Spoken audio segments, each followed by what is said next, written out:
किसी भी कारणवश अकस्मात आपकी बात सिद्ध हो जाती है, जो आप कह दिए, तो आप उसके सिद्ध हो जाने पर जो आपने कहा, आपको दुख होना चाहिए।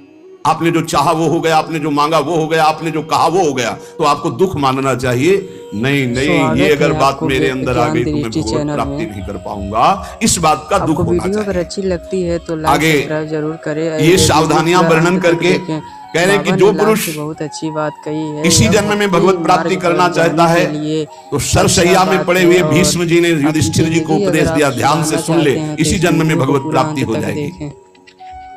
जो पुरुष इसी जन्म में भगवत प्राप्ति करना चाहता है, मनुष्य शरीरधारी, वो पहले आहार पर संयम करे, उसे सूक्ष्म करे, इतना कम ना करे कि भोजन का चिंतन हो, पर इतना भी ना करे कि डकार आवे।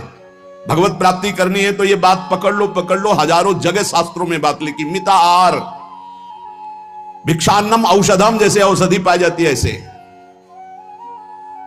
बहुत संभाल के खाओ पियो, जितने से एकदम आपका शरीर हल्का बना रहे। एक दो शरीरों को तो रोग हो जाता है, वो क्या कहते हैं, जो गले में होती गांठ, थायराइड है ऐसे, वो तो बात अलग है कि भाई अब थायराइड हो गया है, नहीं तो खाईराइड में ज्यादा तगड़ाहट हो रही, खाईराइड खूब खाते चले जा रहे। जिसको इस जन्म में भगवत प्राप्ति करनी, भोजन पर पहले सुधार करे, अल्पाहार और सात्विक भोजन, चाट चटोरा भोजन की तरफ से बचे। अगर भगवत प्राप्ति करनी है, अल्पाहार करे, प्रकृति से परे अविनाशी पद की प्राप्ति के लिए प्रकृति के आकर्षण पर विजय प्राप्त करना पड़ेगा। जो साधक घर में रहकर या घर छोड़कर, दोनों साधक होते हैं, गृहस्थी और विरक्ति, जो घर में रहकर साधना कर रहे हैं उनको चाहिए किसी और का ना खाएं, अपनी मेहनत का कमाया हुआ ही भोजन पावे, चाहे जहां जाए, कहीं किसी और का ना खाएं। 10 रुपए का खाया 20 दे दो, तुम्हारे को भगवत प्राप्ति करना है। कभी ऐसा नहीं कि रास्ते में भंडारा बट रहा है, हलवा बट रहा है, दबा के पा लिया, चलो यार कम से कम बचे तो 100-200 रुपए, नहीं बचे नहीं, जिसके लिए आए थे वो सब ले गया। वो गृहस्थ आदमी को अगर किसी का पानी भी पियो तो 5 रुपया उसको दे दो, 2 रुपया दे दो, नहीं रुपया दे दिया, वहां 2-4 दोना पत्तल उठा करके आसपास से कुछ सेवा कर दो। कोई तुम्हारे सुकृत ना लेने पावे भगवत प्राप्ति के मार्ग। अगर विरक्त है तो भिक्षान्नम औषधम, विषयों के सामने उपस्थित होने पर भोगने की इच्छा ना होना। गृहस्थ हो, तुम्हारे धर्म के विरुद्ध भोग का अवसर आ गया, हट जाओ, भाग जाओ, प्राण बचा लो, मत भोगना, नहीं तो भगवत प्राप्ति में बाधा। और विरक्त है, भोग सामग्री एकदम एकत्रित है, एकांत है, भोग लो, ना ही भोगना, क्योंकि मुझे भगवत प्राप्ति करनी है। नेत्र से, वाणी से, मन से किसी भी दूषित भोग को ना भोगना। नेत्रों से भी भोगना होता है। आप मोबाइल में देख रहे हो या छुप के देख रहे हो, ये ऐसा दृश्य देख रहे हो, ये नेत्रों से भोग हो गया, ये आपको नष्ट कर देगा। नेत्रों से बहुत नष्ट हो चुके हैं, नेत्र ही है जो दिखा करके भ्रष्ट हो गए। किसी के सामने ना, तो एकांत में नेत्र से भोग भोगना, वाणी से, मन से, कुल दूषित वार्ता करना, दूषित संकल्प करना, दूषित दृश्य देखना है, भगवत प्राप्ति करना है तो चाहे गृहस्थ हो चाहे विरक्त, बचो इससे। किसी भी प्राणी से अतिवाद करना, बहुत बातें करना, मित्रता बना लेना, वैर कर लेना, यह सब नहीं। भगवत प्राप्ति के मार्ग में ये भीष्म पितामह जी उपदेश कर रहे हैं।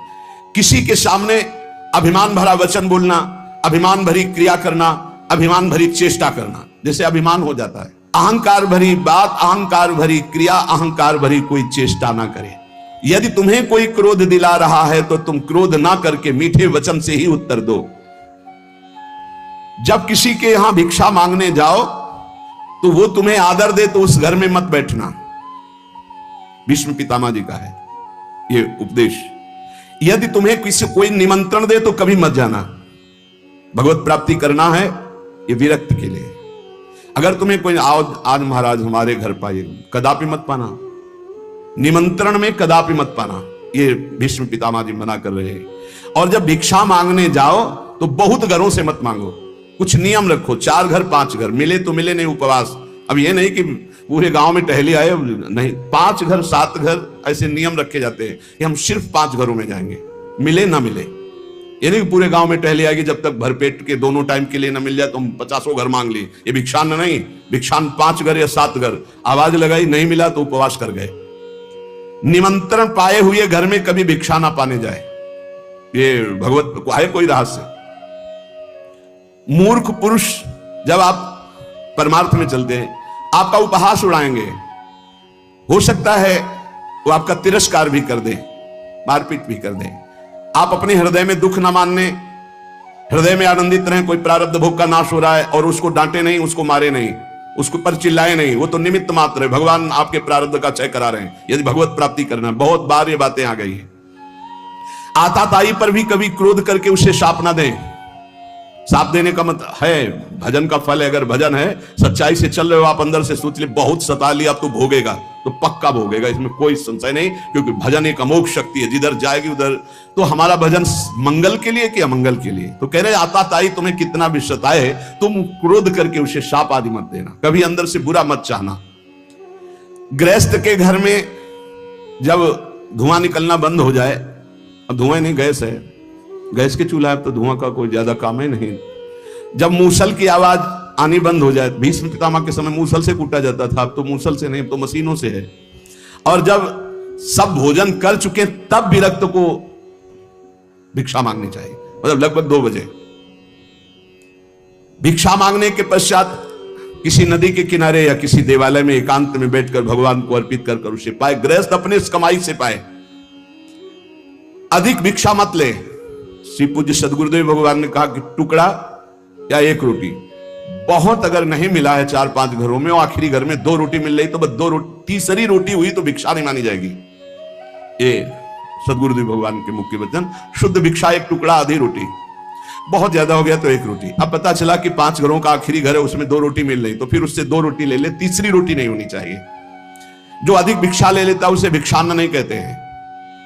ना मिलने पर प्रसन्न मुद्रा में वैसे ही शांत भाव से भजन करता हुआ दूसरे दिन जब अपने समय भिक्षा में जाता है, फिर उसी समय जाए। एक बार जब कोई बैठाल करके द्वार पर सम्मान पूर्वक, विनय पूर्वक भिक्षा दे तो उसी समय हट जाना चाहिए, उसकी भिक्षा नहीं लेनी चाहिए। आओ आओ महाराज, आपके तो दर्शन बड़े भाग्य से। ए लाओ कुर्सी बैठा लो, लाओ एक गरम गरम रोटी बनाओ बाप, उठे चल दे।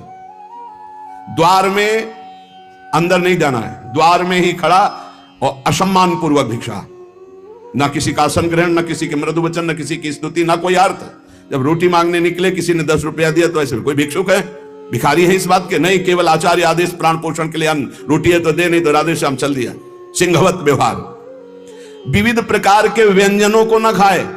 अरे भाई बहुत विचित्र। भगवान की प्राप्ति के मार्ग में सबसे ज्यादा इस रसेंद्री पर दृष्टि डालो। बहुत विचित्र खेल है, बहुत विचित्र, बहुत सावधान। अब आज का जो वातावरण है, बहुत भोजन के लिए बहुत आगे चलकर और अव्यवस्था हो जाएगी। कैसे भजन होगा, कैसे भजन होगा? भगवान को अर्पित करके दाल रोटी खाओ, खूब हरि के गुण गाओ। अगर इधर उधर खान पान करोगे तो हम पक्का कह सकते हैं भजन तो नहीं हो सकता है। भजन का नाटक भले आप कर लो, भजन का नाटक कर सकते हो। भीष्म पितामह जी कहते हैं कि जो विरक्त भाव से भगवान के मार्ग में चले हैं, वो किसी उजड़े हुए खंडहर में या देवालय में या वृक्ष के नीचे या किसी संत का बनाया हुआ स्थान, उसमें वास कर, स्वयं का कुछ नहीं होना चाहिए। अपने शरीर निर्वाह केवल करना है, बने बनाए बिलों में वास कर लिया। घर गृहस्थी के यहां नहीं, विरक्त को घर गृहस्थी के यहां शयन नहीं करना चाहिए। हम भ्रमण किए और बड़े संतों का संग किए तो हमने देखा कि गांव के बाहर स्कूल, मंदिर या किसी बट वृक्ष के नीचे या भगवान शंकर का छोटा मंदिर, वहां घरों में गृहस्थों के सैया पे शयन करोगे, खूब भजन नंदी बनोगे तो सिद्ध ही हो तो प्रणाम, नहीं साधक है तो चौपट हो जाएगा। क्योंकि परमाणु वहां है, वहां गृहस्थी के परमाणु। घर गृहस्थी में बस मधुकरी मांगी हो बाहर। बहुत सावधानी की जरूरत है। भीष्म पितामह जी कह रहे हैं विरक्त को अपने मन को अचल और स्थिर करने के लिए कहां शयन करे? वृक्ष के नीचे, उजड़े हुए खंडहर, देवालय, ऐसे बाहर, या किसी संत का जहां साधु समागम। किसी भी गृहस्थ के घर में विरक्त को शयन का अधिकार नहीं। बाहर बहुत ही ऐसी अव्यवस्था है तो स्कूल होते हैं गांव में, या गांव के किनारे कोई न कोई छोटा मोटा मंदिर होता है, लता वृक्ष होते हैं। अपना आहार करो, एकांत सेवन करो। अपने तो करुणा है, धाम में वास मिला हुआ है श्री जी के। जो किसी गृहस्थ से राग कर लेता है, विरक्त होकर के उसके अंदर पाप कर्म की इच्छा प्रकट होने लगती है। बहुत सावधान। नित्य तृप्त रहो, भगवत चिंतन में छके रहो, संतुष्ट रहो भगवत चिंतन में, मुख प्रसन्न रहे, इंद्रियां शासन में रहे, निर्भय रहो भगवत मार्ग के पथिक। हर समय नाम जप चलना चाहिए। मौन का आश्रय लो नाम जप बढ़ाने के लिए। वैराग्य की भावना को पुष्ट रखो। समस्त जगत के पदार्थ नाशवान हैं, किसी पर आसक्त मत हो। सब ये उत्पत्तिशील जितने सब विनाश को प्राप्त होंगे, इसलिए सत्य नहीं है, सत्य सच्चिदानंद भगवान है। मन और इंद्रियों को संभालना ही साधना है, यही तपस्या है। अपनी इंद्रियों और मन को संभाल लो। अष्टावात्म गुणाः, जिस साधक में संत में 8 गुण हैं वही भगवत प्राप्ति कर पाएगा। शास्त्र है, दया सर्वभूतेषु, क्षांतिरनुसूया, शौच मानयासौ, मंगल कार्पण्य मस्पृहा। कह रहे सबसे पहला है दया। दया सर्वभूतेषु। अगर आप साधक हैं, भजन मार्ग में हैं, परे वा बंधु वर्गे वा मित्रे द्वेष्टे रिवा सदा आपन्ने रक्षितव्यम तु दयैषा परिकीर्तिताः। दया किसे कहते हैं? अपने पराये का भेद नहीं है। मित्र हो या शत्रु हो, वो भारी दुख में पड़ा हुआ है, तो जितना हमें शारीरिक बल, बौद्धिक बल, तप बल प्राप्त है, हम उसका प्रयोग करके उसकी रक्षा कर ले, पर आसक्त ना हो। रक्षा करना, चाहे वो मित्र हो या शत्रु हो, कोई भी हो। साधुता का हृदय, भक्त का हृदय कैसा होता है? परे वा बंधु वर्गे वा मित्रे द्वेष्टे रिवा सदा। वो पराया है, अपना ये भेद तो होता नहीं इस भगवत मार्ग के पथिक में। मित्र है या शत्रु है, अगर वो विपत्ति में फंसा हुआ है तो शरीर बल, तप बल, वाणी बल, हर बल के द्वारा हम उसकी रक्षा करेंगे, पर अपनापन नहीं करेंगे। जैसे मृग की रक्षा की, पर अपनापन ममता कर लिया तो अगला जन्म मृग का बना। दया बिना साधु कसाई, और दया करी तो आफत आई। इसलिए दया बहुत संभाल के। दया क्या? हमारे जितना बल है हम आपके कल्याण के लिए प्रयोग किया और अलग हो गए। आसक्त नहीं हुए, कभी उससे धन्यवाद पाने की इच्छा नहीं की, उसे दया कहते हैं। दूसरा, शांति। बाह्य चाध्यात्मिके चैव दुखे चोत्पादिते क्वचित न कुप्यति न वा हंति सा क्षमा परिकीर्तता। ये साधक के लक्षण। पहला दया, दूसरा ऐसा क्षमा कि कोई आपको शारीरिक या मानसिक पीड़ा पहुंचा रहा है, आपको क्रोध नहीं आना चाहिए। उसे ना मारना है, ना कड़वे वचन बोलने, ना संकल्प के द्वारा उसको नष्ट करना है। इसी का नाम शांति, इसी का नाम क्षमा है। जिसके अंदर दया है, शांति क्षमा है। ना गुणान गुणिनो हंति स्तौमि मंद गुणानपि नान्य दोषेषु रमते सानुसूया प्रकृतिता। गुणी के सद्गुणों का हनन अर्थात अपलाप ना करना, किसी भी सद्गुणी में दोष ना निकालना, थोड़े गुण वाले प्राणियों को भी उत्साह बढ़ा देना भगवत मार्ग में। दूसरों के कभी दोषों पर दृष्टि डालकर उसे नीचा दिखाने के लिए न वर्णन करना, ये अनुसूया।